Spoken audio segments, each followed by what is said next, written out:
Hi, welcome back to Conversations on a Bench. I'm Kim Cook, and I am the CEO here at Bread of Life Mission. And I've been sitting here on the bench since noon yesterday, and I'm going to go till noon this morning. And I'm actually feeling really good. I got tired for a while, and I did have a rest for about half an hour, closed my eyes, but I'm doing okay right now. We'll see what comes out of my mouth in a couple of hours, but otherwise we're good. So it started raining here a few minutes ago, and they just moved my bench kind of underneath the canopy. But if it stops raining, we may move it out later again. So we've just been having some great conversations around the issues that surround homelessness. And so today I have here on the bench Wes Downer.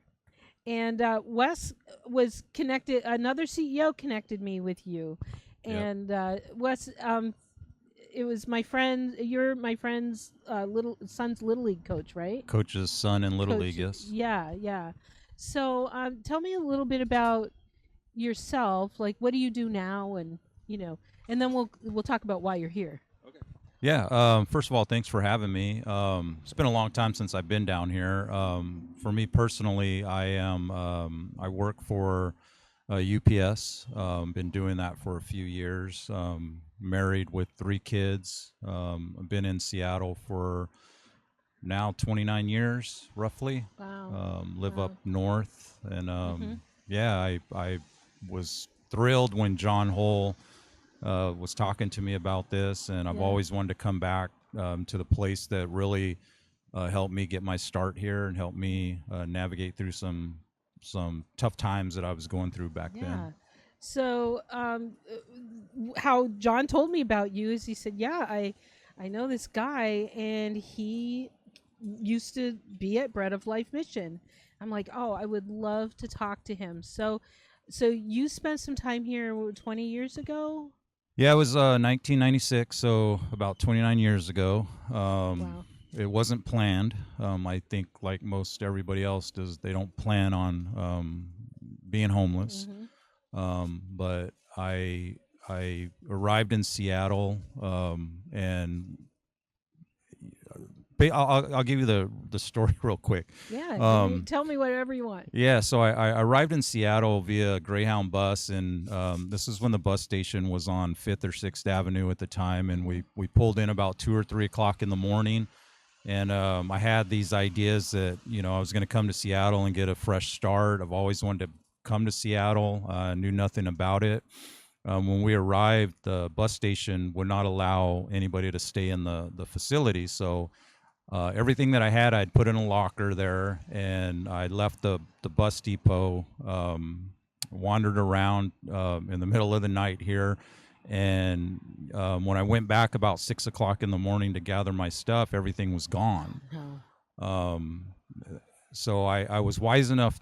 Well, I thought at the time I was wise enough not to take money or any personal, valuable things, which now that I look back on it, was probably the best thing that ever happened to me, to be honest with you.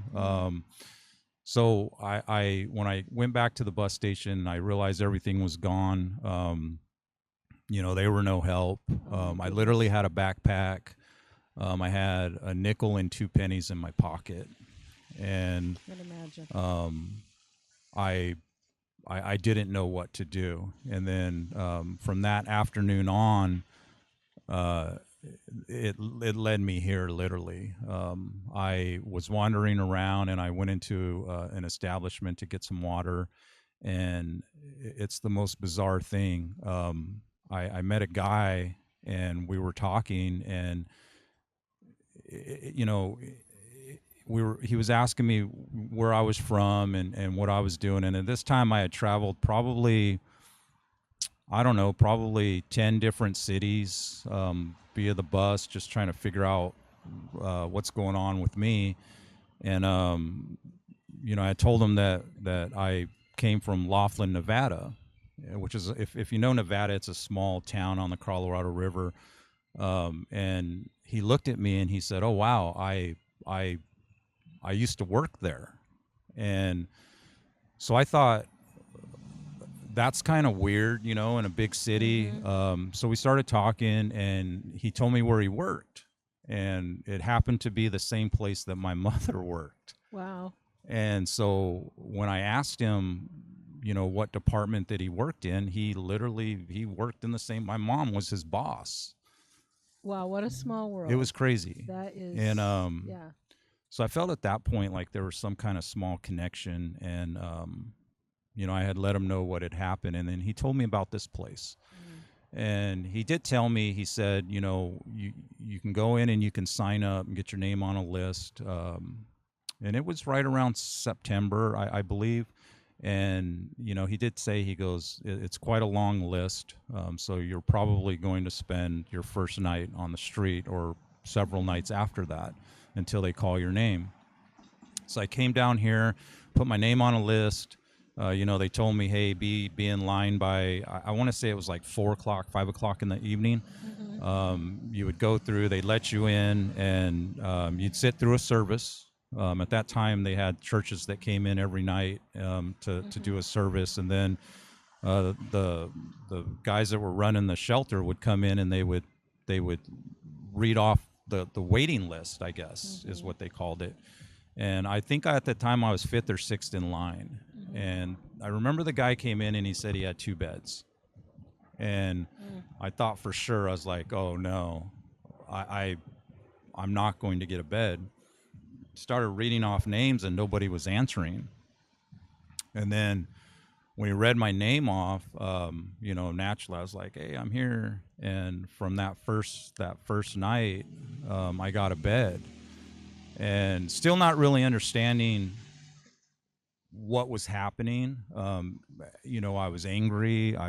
I was lost. I was scared, and I wasn't really appreciative at that time. You Mm. know, I thought this was owed to me. Yeah. So I carried that attitude for a while I was here. I would come in and I would sit in the back of the room and I put my headphones on and I wouldn't listen to any services that were going on. I just wanted to get my food, sleep, and then be done. You know. Mm-hmm. So that first night, I had never experienced anything like this before. You know, so Mm-hmm. I don't have addictions. I actually, you know, growing up, we weren't rich. We were poor. My mom made our clothes and stuff, but Mm-hmm. we were blessed. I mean, we had Mm-hmm. the the necessities that we Yeah. needed. And um, I remember that first night going upstairs and just thinking, what happened? You know, you have all types of people that are in these missions. And, you know, for somebody that had no experience with it, I was that typical person that thought, okay, people that are homeless are generally just lazy. They don't want to work. Mm. Um, and I still thought that while I was here because I wasn't opening myself up to the experience. Right. And it Uh, wasn't you, it wasn't right? me. That you were there, but it wasn't I was you. the exception, right? I Right. just had my stuff stolen, so I didn't feel like I had deserved what was happening at that moment, Mm-hmm. not realizing that it's probably the biggest lesson that I'm ever going to have in my life. So, you know, naturally, my mom always taught us, you know, if you get knocked down, get up, right? It's really up to you what what what you make of yourself. So that next day, I got up and I remember this temporary company called Manpower, and it's a temp agency Mm-hmm. that finds people work. So that very next day, I went to the building somewhere downtown, and I remember walking into the building, and the lady said, she asked me if I had an appointment, and I said I don't have an appointment. She said, well, you have to have an appointment, and I told her, I said, well, surely somebody's not going to show up. So can I sit here in case somebody doesn't show up? And at this point, my goal was to just make some money and get a bus ticket and go home. I wasn't going to ask my mom. I didn't tell my mom what was going on. I wasn't going to have her worry. Mhm. And there was a part of me that was like, okay, this is going to be a challenge. Let's see what I'm made of. Well, surely somebody didn't show up, and I was able to get an interview, and I actually got a temp job at the Starbucks roasting plant that day. Wow. Still not really understanding why this is happening, right? So all these good things were being put in front of me, but all I was thinking about was what happened to me. So I did that. I think the rule back then was there was a curfew. You had to be in line by 4 o'clock or something, or you lose your bed. So I would go to work in the morning, and then I would come in line, and we were paid every week. I was able to save some money, and I believe at that time you were given 10 days free.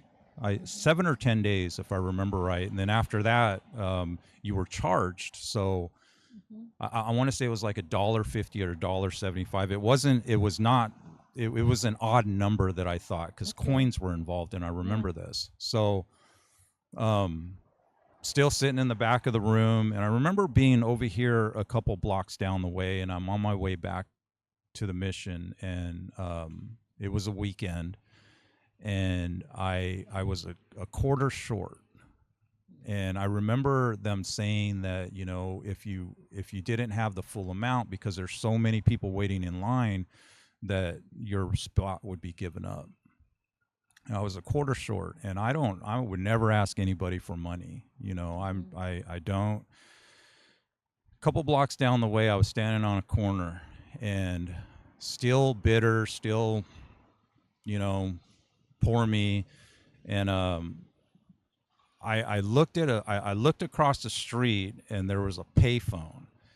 And I'll never forget this. I stood on that corner, and I said, God, if I'm supposed to be here, there's a quarter in that machine. And, you know, I get emotional about it. Yeah. God was taking care of you. Yeah, I didn't know that. I go in, I stick my finger in, and there's a quarter. And as I'm walking back here, I made the decision that I was going to pay attention. So I didn't quite sit in the front of the room, but I moved up, and I started to pay attention. And there was a church that came out from Northgate. I don't recall the name of the church. And there's this lady in this that was there. She was the only person that ever asked me my name. Mm. And I'm telling people, like,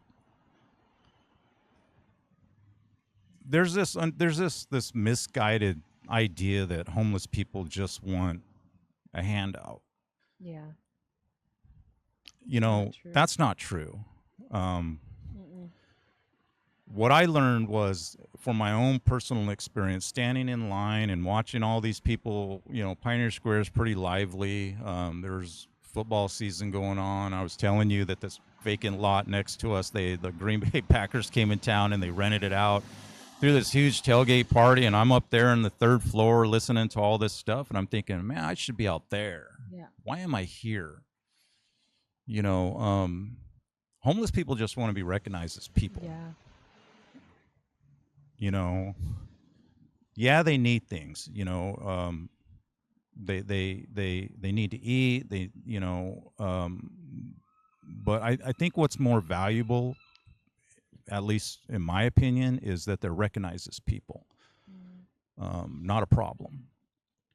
And when that lady approached me, it was just another thing in the series of events that were happening that literally helped change who I was.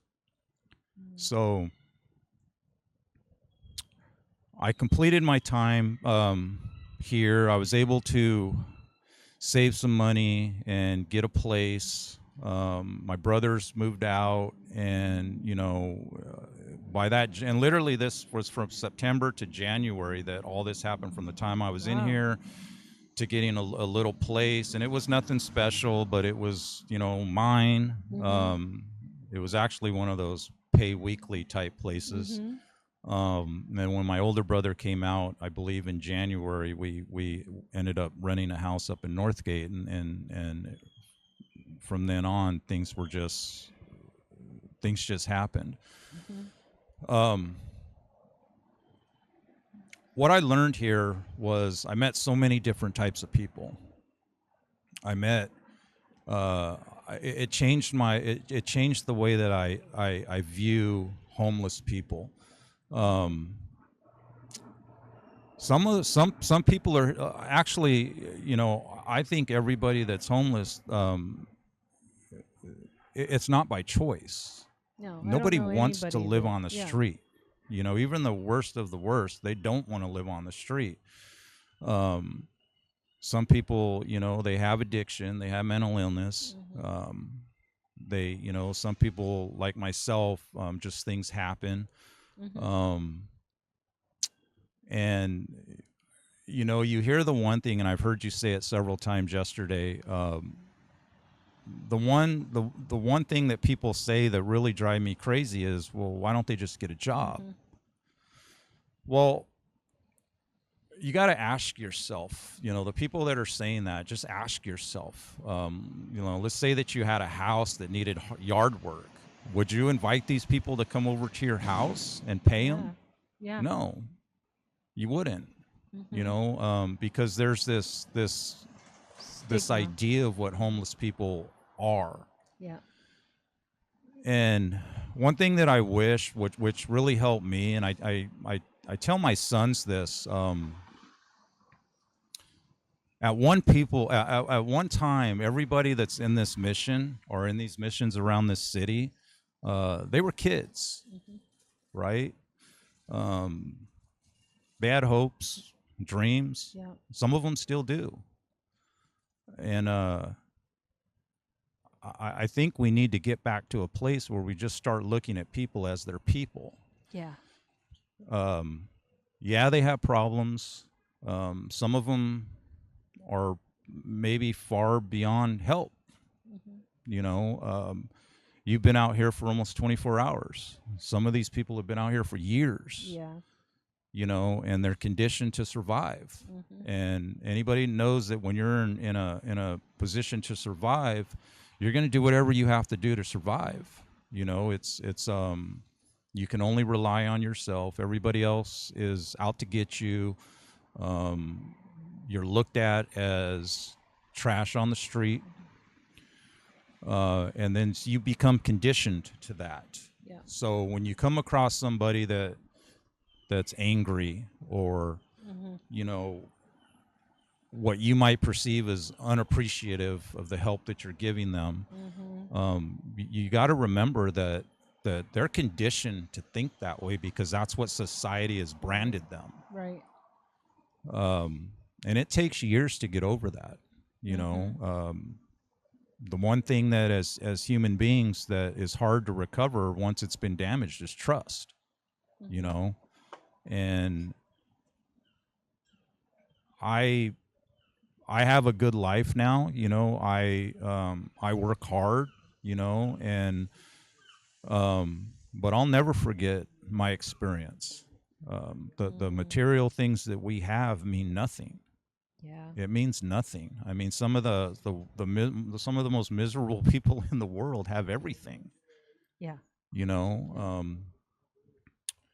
What I was able to do, and I attribute it all to the mission here, was I finished school. I went to film school, and I was able to finish. I was able to travel around I spent a total combined a couple years in Mexico in a trash dump for families that live in trash dumps, unrecognized by the government, babies that are born in the dump. And, I also was over in Africa in the largest slum area where, poverty is at a different level than we have here. And, poor is poor. People that, when you don't eat or you don't have clothing, and that's all. It's all the same. But when you don't have opportunity, Mm-hmm. when you do not have an opportunity, um, that I think that's what's the worst for people, when there's no hope. Yeah. And I learned, if I didn't learn it here, and I'll be honest, I didn't learn it here, but I did learn it traveling and trying to help other people, is that I'll never complain about anything. You know, it I don't know if any of that makes sense. Total sense. Um, I just think the key for those that are watching is, you come across people that need help, um, and you can't help them, or you think that you can't help them.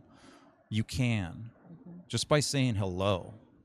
You Yeah. know, It might be the kindest word anybody hears for a week. it makes people feel alive. It makes them feel like they're seen. Yeah. You know, um, you can give a homeless person a bunch of money and put them up in a place, and in a month they'll turn around and they'll destroy it. Yeah. Because they don't know how to maintain it. Mm-hmm. Nobody's taken the time out to show them how to I don't know what normal is, but how to live a normal life, right? Yeah. What society deems as a normal Yeah. life. Nobody's ever shown them that, and places like Bread of Life show people that. Mm-hmm. And ultimately, it's up to that individual after that. Mm-hmm. Whether they want to Right. maintain it.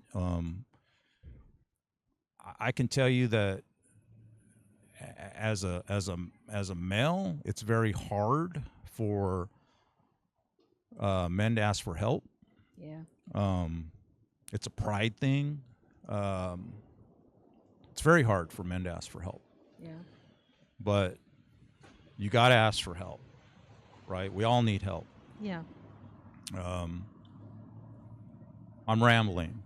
It's okay. I've just really enjoyed listening Yeah. to your heart and what you learned. Um, I took you across the street and had Mike give you a little tour through. How did it feel to walk in that building after 30 years? You know, it's like watching an old video. Yeah. Um, you start to remember things. I've never forgotten this place. I've driven past this place so many times, and I've tell my kids, my wife, yeah, I used to live there. But walking in there, it's like walking back in time. There's some things that have changed, but um, I know that I know how these guys feel, right? I was Mm, there, and it's something that I'll never forget. mm, To be able to go to a place where you can relate, where people can, and you don't have to have an addiction, and you don't have to have mental illness to relate to people. You just mhm. have, struggle is struggle, right? It Yeah. doesn't discriminate. That feeling that you have, that hopelessness, that lost, it feels the same. Mhm. So walking in there and seeing the booth that you check into, and the staircase, the two flights of stairs that you walk up, and the cafeteria, it brought back a lot of memories. Mm, you know um, it makes me feel proud that that I was able to navigate that difficult part of my mm, life. And if anybody's wondering, do missions actually help people? They do.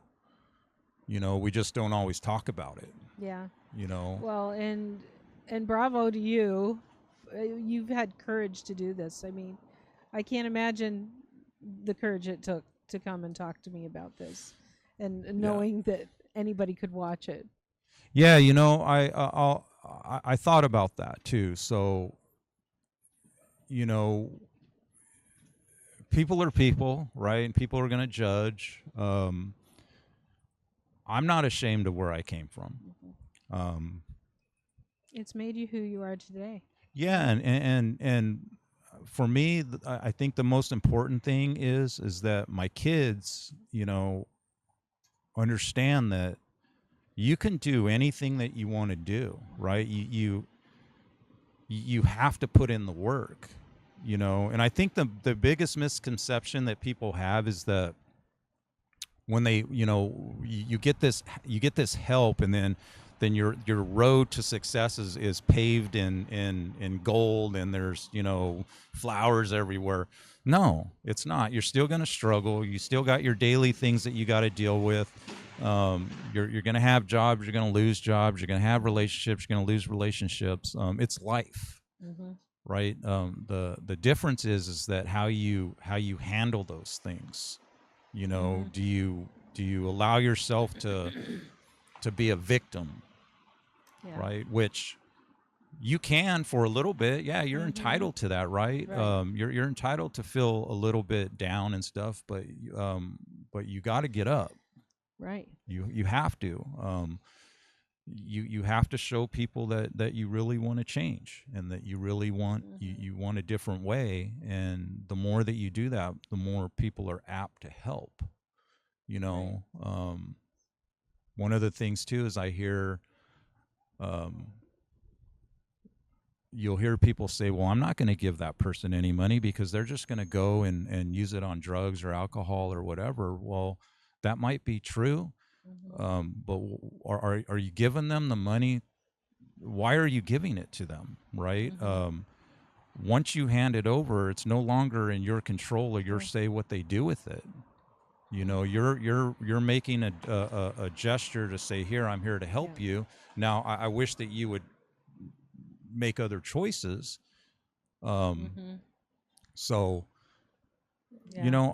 I think that's the hesitation for a lot of people Mm-hmm. is why they don't help. Yeah. They're not educated.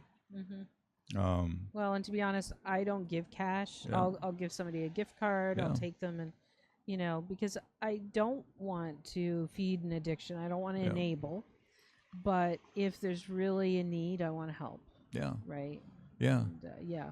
I think that, and it's so hard nowadays, right? I Yeah. think that we are. When I was here, it was different. Yeah. Um,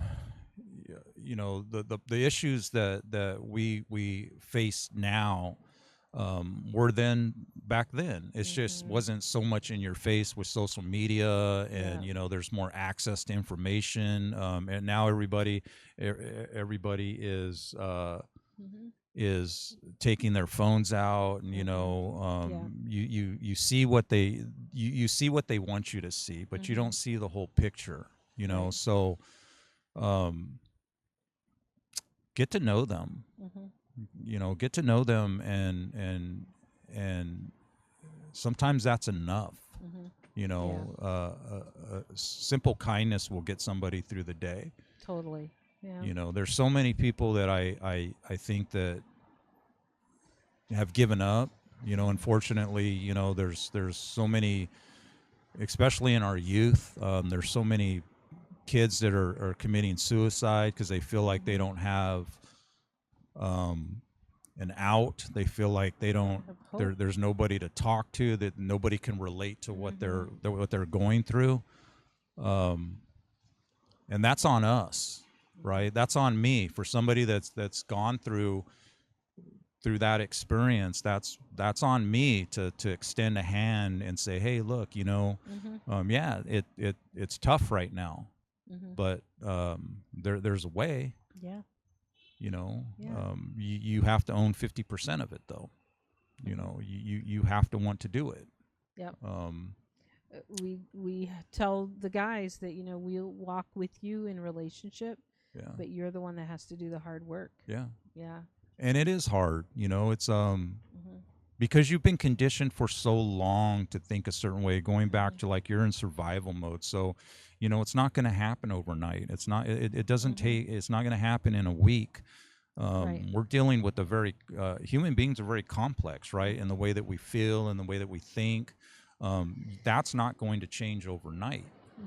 And you know, when somebody asks me, when somebody asks me, to explain it to them why people can't change, or why are people so bitter, the only thing that comes to my mind is, and I'm not trying to compare people to dogs, right? But you beat a dog over and over and over, that dog is not going to trust you. It's going to Right. snap at you. But you start to nourish it, and you start to show it some love, and you start to, um, Mm-hmm. bit by bit, little by little, over time, Mm-hmm. they become loyal. Yeah. And I'm telling you right now, like, because I felt it, that there's a lot of people on these streets that feel like they're dogs Yeah. because they're treated that way. Many of them are treated worse than dogs. Worse than dogs. Dogs are treated really good in Seattle. Yeah. Yeah. and, Yeah, they well, yeah. will step over a person on the sidewalk. Absolutely. Yeah. Yeah. Yeah.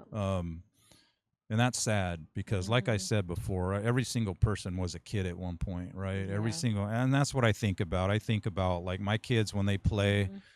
Mhm. Um, everybody was like that at one point. Yeah.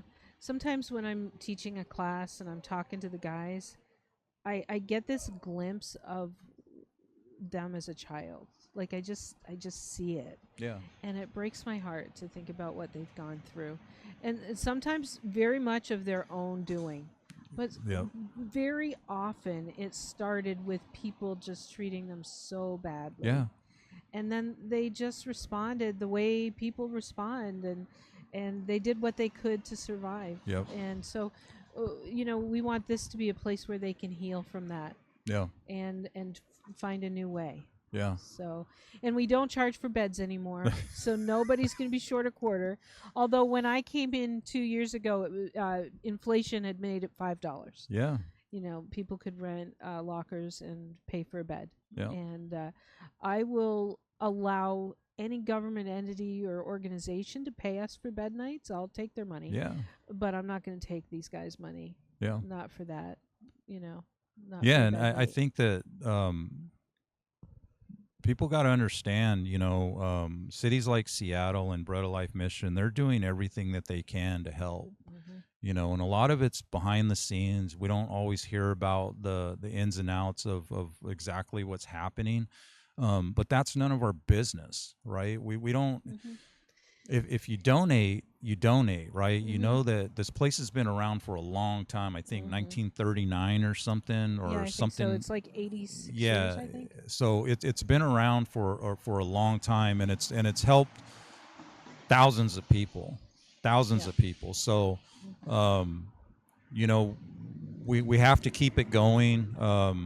People need to get involved. They need to see, how can I help? What can I do?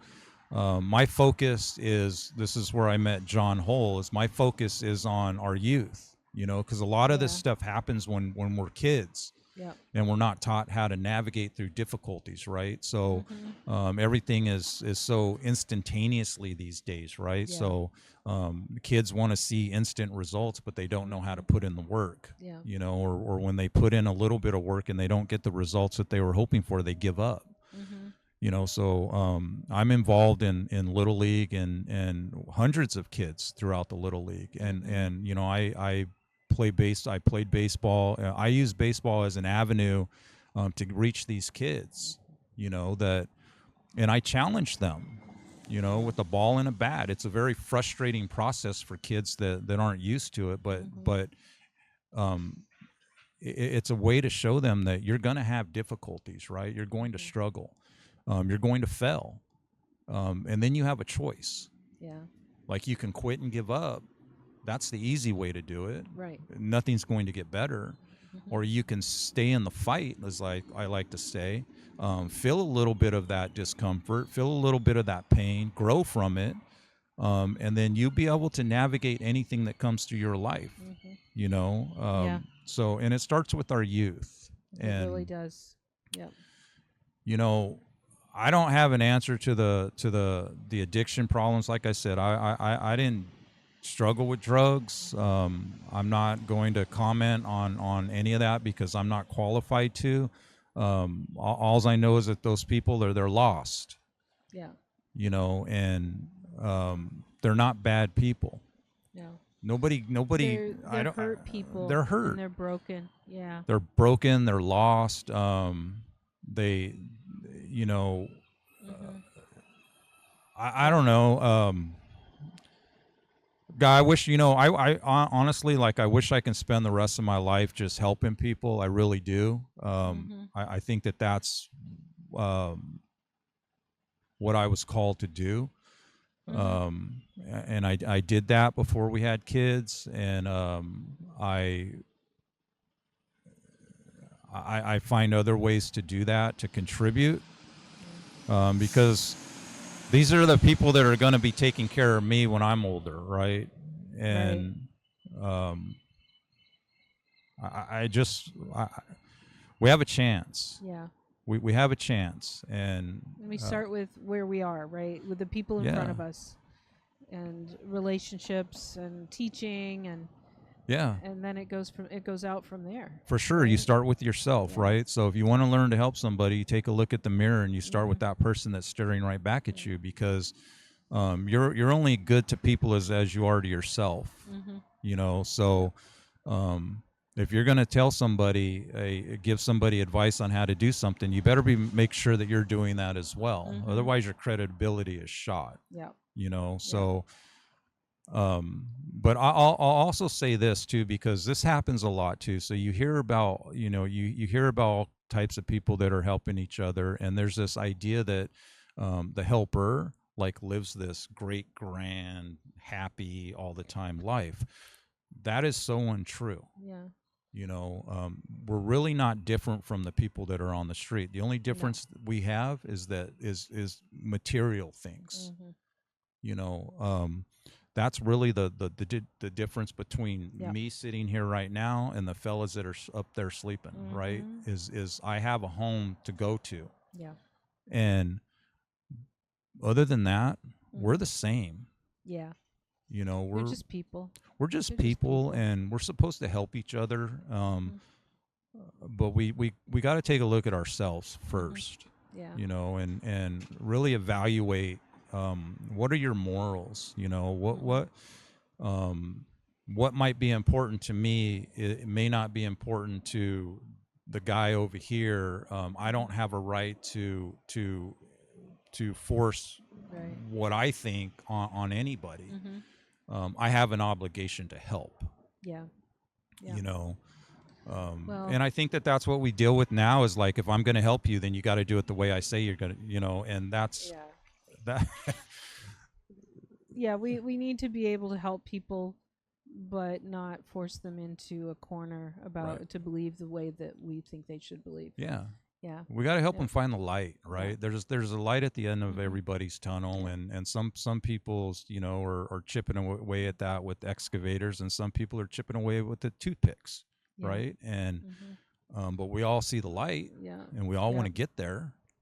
Yeah, it's the tools we have, right? It's the tools we Yeah. have. Well, Wes, I really appreciate you coming down. Yeah, it was. As soon as I heard about you, I wanted to talk to you, and so appreciate your viewpoint and looking back over those years and remembering what this was like for you. So, Yeah, I thank appreciate you. it. Bread of Life was changed my life. Yeah. It did. It changed my life, and I'll tell, for the rest of my life, I will always remember that. That chapter in my life, and um, it definitely gave me a boost up in life, and I would love to come back anytime and talk to the fellas, and We will set that up. We'd yeah, love that. anytime, whatever I Yeah. can do. Yeah, they definitely. I want them to be able to see people that have come through it and have hope Yeah, that it can be them. yeah. So, thank you. Hey, thank you for Yeah. being out here. Well, I we are going to go to break for just a second and help Wes get out. And I've got another guest coming on, and you're going to want to stay tuned for this because it's just another great interview. I can't wait to talk to him. So we'll be right back.